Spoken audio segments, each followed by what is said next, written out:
morning, class. Happy Thursday. So to start off our lesson, we're going to go with a quick question. So discuss with your table team the question of, if someone gave you $1,000 today, what would you spend the money on? Ready, set, go. I'd save it for later.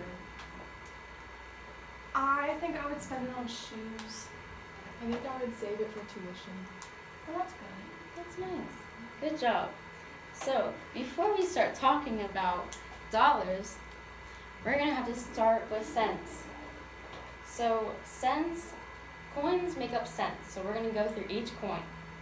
Does anyone know the different types of U.S. coins we use? Penny.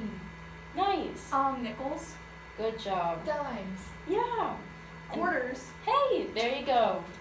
So we know that coins are the essential part of money values. So did anyone have a piggy bank when they were little? Raise your hand. I did, yeah. Nice. Did anyone have some sort of coin collection?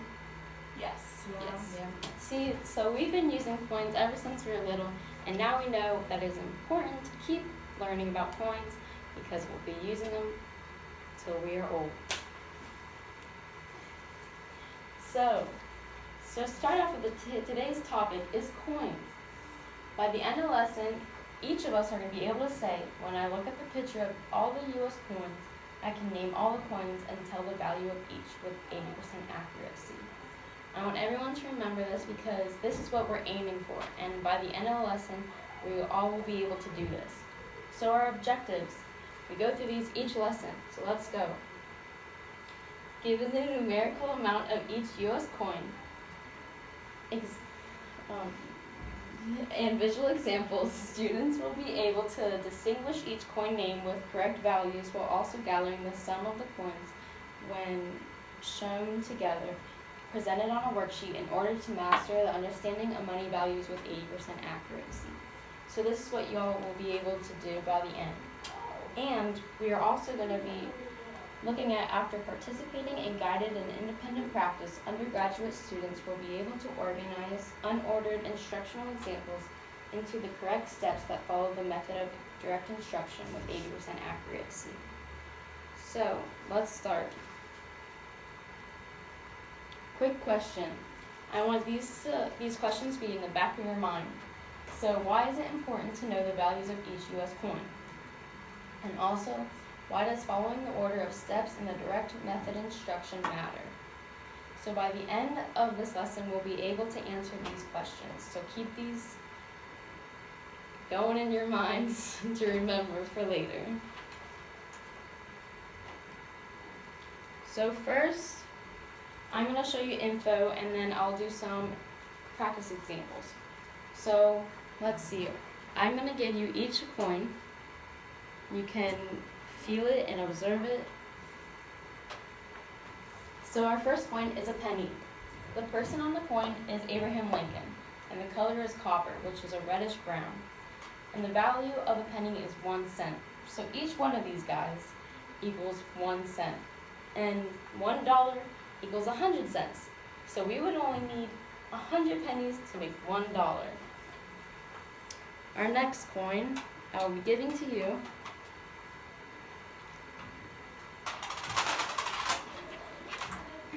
is a nickel.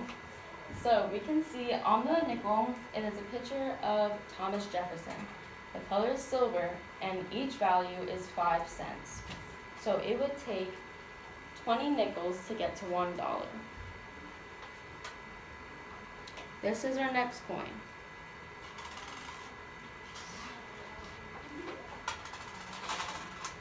It is a dime. The person on the coin is Franklin Roosevelt. The color is silver and each dime equals 10 cents. It takes 10 dimes to get to $1. So a dime is 10. And for our last coin that we'll be looking at today,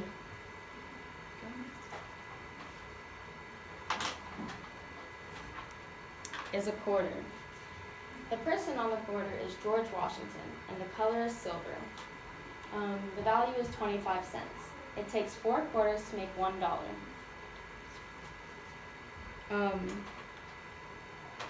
So I'm going to show you some practice examples to get our minds going. I'll do it first, and then we will all do it together.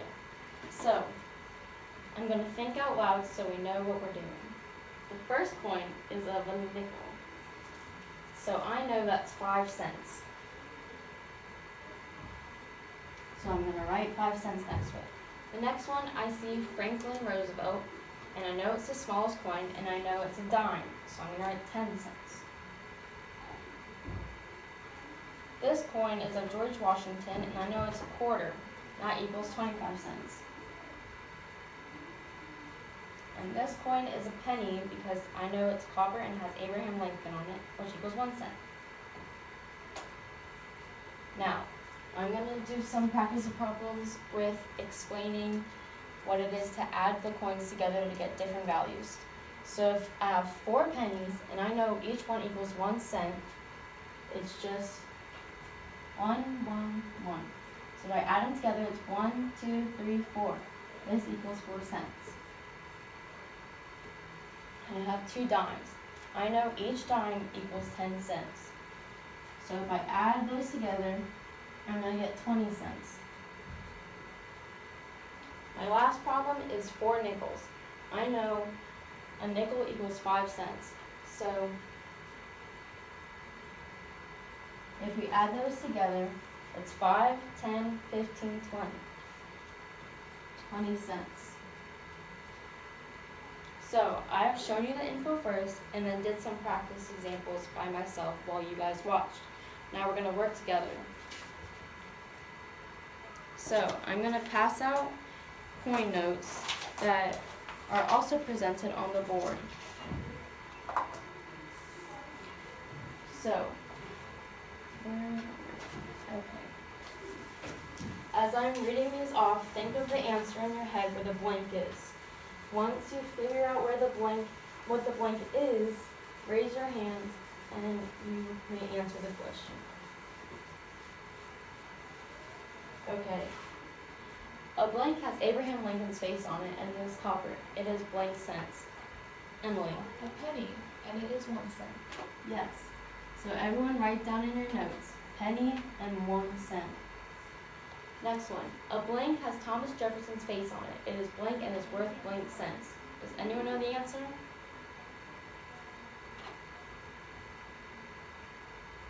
A nickel. Yes. It's silver It is silver. and 5 cents.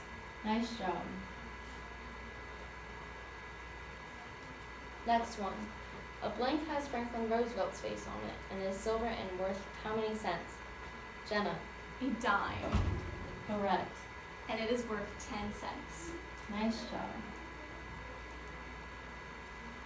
And our last question is, a blank has George Washington's face on it and it is what color and is worth how many cents? Abby, yes. A quarter, and it is silver and worth 25 cents. Good job.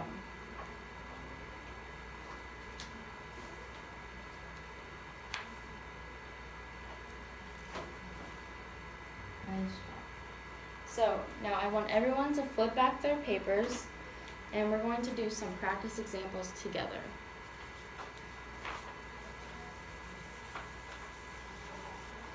So the instructions for this example is draw a line from the coin to the correct value. So first we're going to name the coins out so we know what we're doing.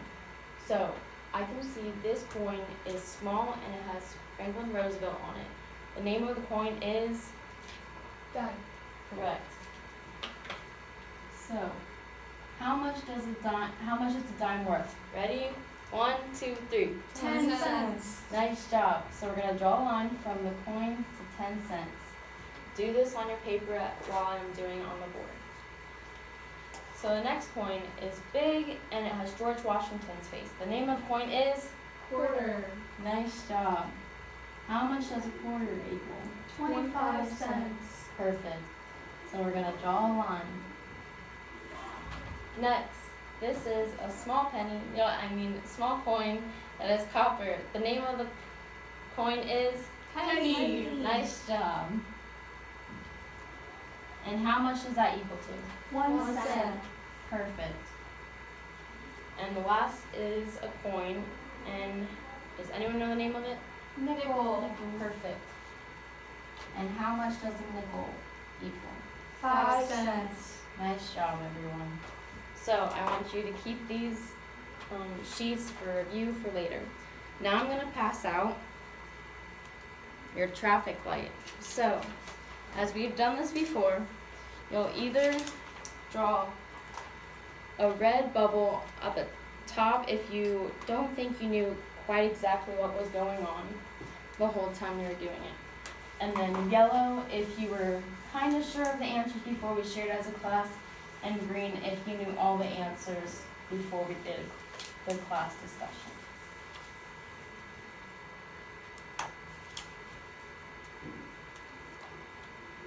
Perfect.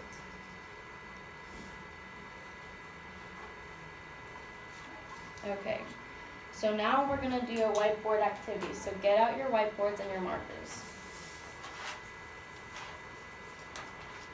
Okay, so the instructions for this is write the total value of the coin or coins that are shown on the smartboard on your whiteboard. Remember, this is an all-me activity, so don't discuss with your table team until we are done finishing. When I say go, hold up your boards facing me until I say down. Don't erase until we have produced a final answer. So, first problem is 3 pennies. Everyone write them on your boards and hold them up. Go.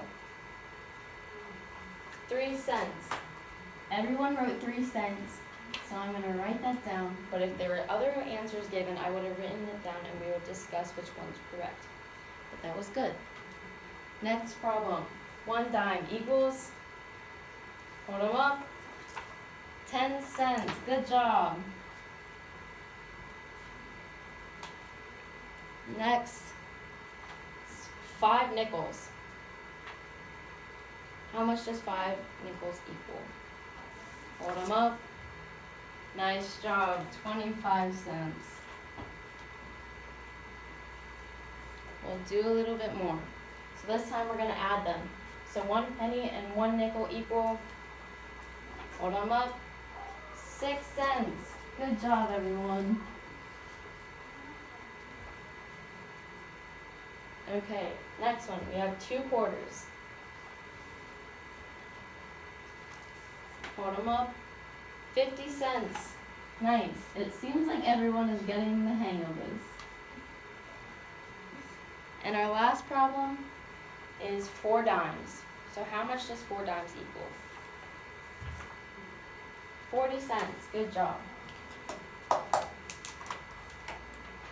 That was a good way of starting independent practice while also getting my help.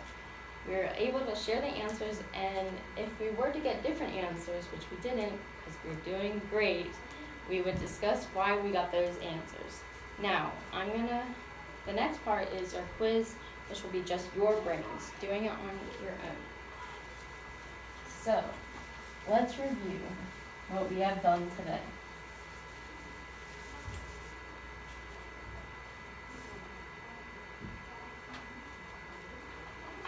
So we're going to go back on our first question. Why is it important to know the values of each U.S. coin? And also, why does following the order of steps in direct method instruction matter? So let's discuss for about 1 minute.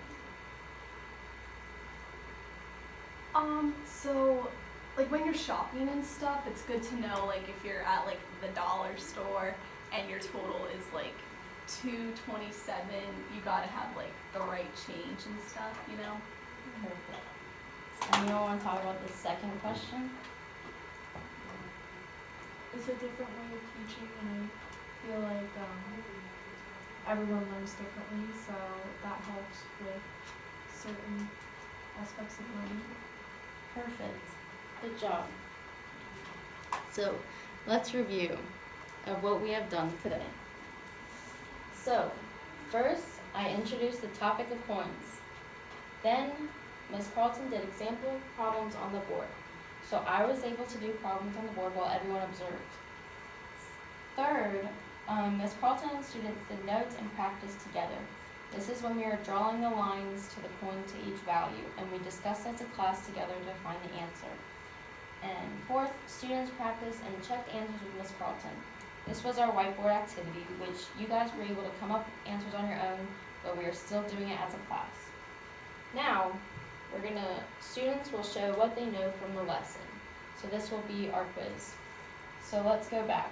I introduced the topic, I did it on the board, we did it together, and we did it together again in a different way, and then now you will do it by yourself.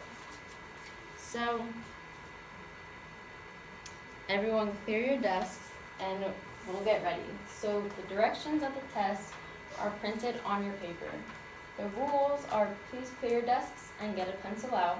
No talking until the teacher says it's okay. Raise your hand for any questions. Eyes on your own paper. Take your time.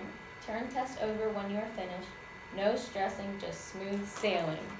So, we had lots of practice, and I did it on my own, and then we did it as a class, and now I know you guys can do it by yourselves. So let's start the test. Now I'm gonna do it right there.